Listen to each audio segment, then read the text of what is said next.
Vivemos em um estado de profunda entropia econômica. Historicamente, o poder sempre esteve com quem controlava as rotas comerciais físicas, certo? Hoje, no entanto, essa batalha é inteiramente digital. Diariamente, a energia vital das nossas comunidades, aquele valor real gerado pelo trabalho e pelo comércio de bairro, é drenada por plataformas centralizadas que não conhecem territórios, operando apenas com base em algoritmos extrativistas. A gente chama isso de era hippie, a morte da soberania digital em nome de uma conveniência centralizada. Mas a ciência básica ensina que sistemas fechados degradam com o tempo. A regeneração exige uma nova arquitetura, e é exatamente por isso que iniciamos esta análise detalhada sobre o protocolo FVBS. Mais do que um guia técnico, estamos falando da construção de um verdadeiro ativo de propriedade intelectual desenhado especificamente para o Sul Global, que precisa desesperadamente de frameworks únicos para sua própria sobrevivência econômica. Aqui, a matemática inquebrável substitui a promessa política e a tecnologia Syncro-Key garante que a soberania permanece com quem realmente produz. Vamos fundamentar hoje a transição para a economia da intenção, entender o papel vital do Observatório IECC na transparência radical e ver como o município de Ituverava está pavimentando o caminho para padrões internacionais de certificação da OMPI. A ordem está prestes a ser restaurada. A nossa agenda de hoje cobre 5 pontos bem estruturados. Primeiro, a entropia da era hippie. 2. A arquitetura da confiança através do protocolo FVBS. 3. O hardware Syncro-Key e a importância da resiliência offline. 4. O fascinante laboratório de Ituverava. E por fim, o ponto 5, a economia da intenção. Então, indo direto ao nosso primeiro ponto. A entropia da era hippie e o fim da soberania.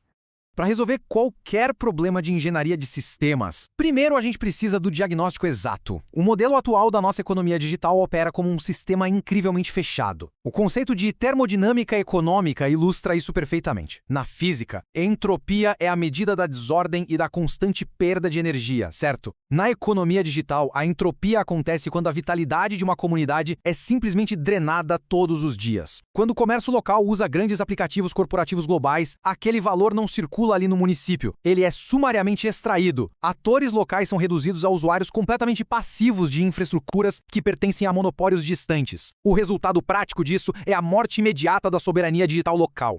O contraste brutal entre os dois modelos fica muito evidente quando colocamos lado a lado. De um lado, a velha Web 2.0 extrativista, um sistema opaco, centralizado, que cobra taxas punitivas que muitas vezes batem ali na casa dos 20% a 30%, inviabilizando totalmente a margem do produtor local. Do outro lado, surge o modelo regenerativo da Web 2.5, operada pelo protocolo FVBS. Em vez de punição, aplica-se uma taxa de liquidez que é totalmente transparente, geralmente cravada em apenas 1%, e o mais importante, retida e reinvestida no próprio território.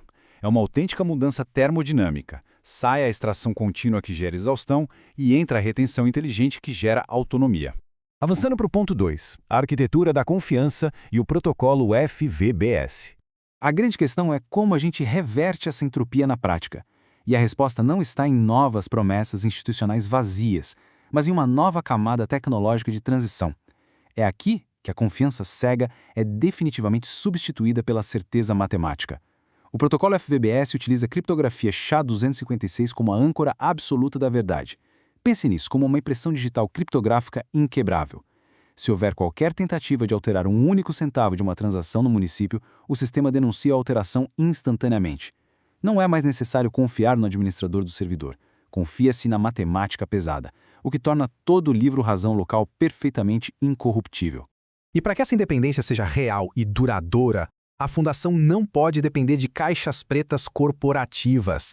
Toda essa infraestrutura é construída sobre um ecossistema open source meticulosamente selecionado. Temos o Ubuntu Linux, garantindo a total independência de sistema operacional, o PHP 8.2 conduzindo com excelência ao processamento lógico e o MariaDB para o armazenamento ultra-seguro dos dados. O propósito central aqui é muito claro: evitar completamente o aprisionamento tecnológico. Sistemas de altíssima performance podem e devem rodar sem a necessidade de pagar pedágios eternos aos grandes provedores monopolistas do Vale do Silício. Essa base robusta viabiliza a criação de um mecanismo chamado de auditoria quântica, monitorado pelo Observatório IECC. É como um cofre incrivelmente inteligente que checa a sua própria integridade estrutural a cada milissegundo. cada interação sensível, seja um pagamento na padaria ou um acesso administrativo, é transformada em um código imutável por um processo de hashificação. Se pintar qualquer anomalia, tipo uma tentativa maliciosa de duplicar um pagamento, o sistema detecta e bloqueia a falha na mesma fração de segundo. E isso é o que garante a homeostase e a estabilidade contínua de toda a economia local. O que nos leva ao ponto 3, o sincroquei e a prioridade absoluta da resiliência offline. Porque, vamos ser sinceros, ter o melhor software em nuvem do mundo não resolve absolutamente nada se a conectividade física do território for precária ou instável. Historicamente, se a gente observar os grandes movimentos de base, eles sempre prosperaram fundamentados na união local e na presença física, certo? A tecnologia moderna também exige essa âncora tangível. É exatamente aqui que entra o sincroquei. Trata-se de um mecanismo de hardware construído sobre a filosofia offline first. Usando criptografia simétrica poderosa, ele valida identidades cidadãs e transações comerciais, mesmo quando a internet global sofre um apagão completo. Ele atua como o grande guardião físico da soberania territorial. Fica fácil entender o impacto quando comparamos os cenários. A dependência exclusiva da nuvem já se mostrou extremamente frágil. Um simples rompimento de fibra ótica pode paralisar as vendas de um bairro inteiro, impedindo a compra do básico. Em contrapartida, o hardware local sincroquei oferece uma blindagem simplesmente formidável. Ao permitir que a identidade cidadã e os fundos econômicos sejam validados localmente por dispositivos autorizados, o comércio flui sem interrupções.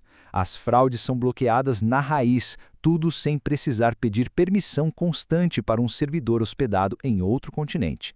Chegamos então ao ponto 4, o laboratório de Ituverava e a validação na prática. Toda essa ousada engenharia de sistemas ganha vida e escala no Brasil, mais especificamente no município de Ituverava. É lá que a teoria brilhante se converte no prático ciclo de ressonância, uma sequência maravilhosa que amarra o mundo físico aos contratos inteligentes. Passo 1, o sensor vê. Dispositivos de internet das coisas confirmam que um evento físico real aconteceu. Passo 2, o oráculo pensa. A rede valida a autenticidade criptográfica de forma descentralizada. Passo 3, o Drex age. A liquidação financeira ocorre em questão de segundos. E passo 4, o token recompensa. Emite-se um ativo que bonifica instantaneamente a movimentação da economia daquele território. Para que essa engrenagem gire de forma orgânica, um compromisso radical foi assumido no projeto de Ituverava: prover acesso 100% universal a APIs para os desenvolvedores e inovadores locais. Atualmente, o cenário tecnológico mundial impõe um verdadeiro apartheid de APIs, onde talentos independentes do sul global são sistematicamente excluídos das infraestruturas corporativas. Ao derrubar essas barreiras implementando uma infraestrutura soberana, promove-se uma transição sociológica direta. A população deixa a posição de meros usuários passivos e assume o papel de cidadãos digitais soberanos e ativos, construindo a inovação diretamente a partir da base.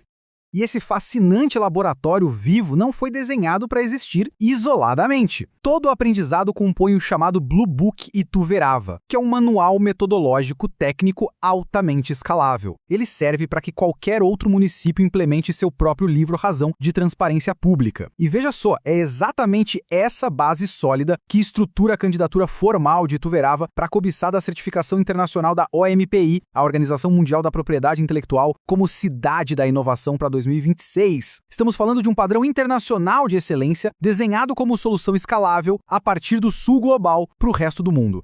O que nos traz ao nosso quinto e último ponto: a economia da intenção. O destino final dessa nossa jornada lógica é uma mudança absolutamente profunda na nossa relação com a tecnologia e com o próprio conceito de valor.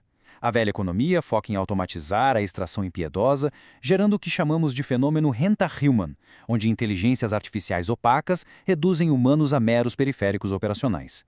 Já na nova economia da intenção, promovida e validada pelo Observatório ISCC, a abordagem é outra. O foco é a inteligência artificial híbrida. A tecnologia passa a atuar estritamente como um coworker, um aliado veloz para otimizar dados complexos. Mas quem permanece coroado no centro, como tomador de decisão soberano e inquestionável? O ser humano. A engenharia financeira por trás disso tudo, a chamada tokenomics, garante que o modelo seja imune àquela velha necessidade de capital de risco predatório. Tudo é equilibrado por microtransações inteligentes. Existe o token de utilidade ISSC, que garante a governança comunitária e uma genial taxa de vitalidade, super leve, fixada em 1%. E o grande trunfo arquitetônico? Esses recursos jamais são remetidos como lucro fácil para o exterior. Eles alimentam automaticamente um fundo de liquidez coletiva que é reinvestido na íntegra no fomento logístico e estrutural daquela própria comunidade. A roda da resiliência territorial passa a girar por conta própria. A conclusão mais poderosa de toda essa nossa análise é cristalina. A dependência estrutural é uma escolha política, não uma fatalidade geográfica. Com o rigor técnico impecável do protocolo FVBS e modelos práticos rodando em laboratórios como Ituverava, as ferramentas para estancar a entropia e reter o valor local já estão disponíveis na mesa. Então, fica a provocação final direcionada especificamente às lideranças locais, gestores públicos e a todos que constroem a autonomia regional de fato. De frente para a máquina implacável do extrativismo global, quais medidas arquitetônicas e pragmáticas serão adotadas hoje para proteger a energia vital dos nossos territórios e garantir a nossa soberania na nova economia digital?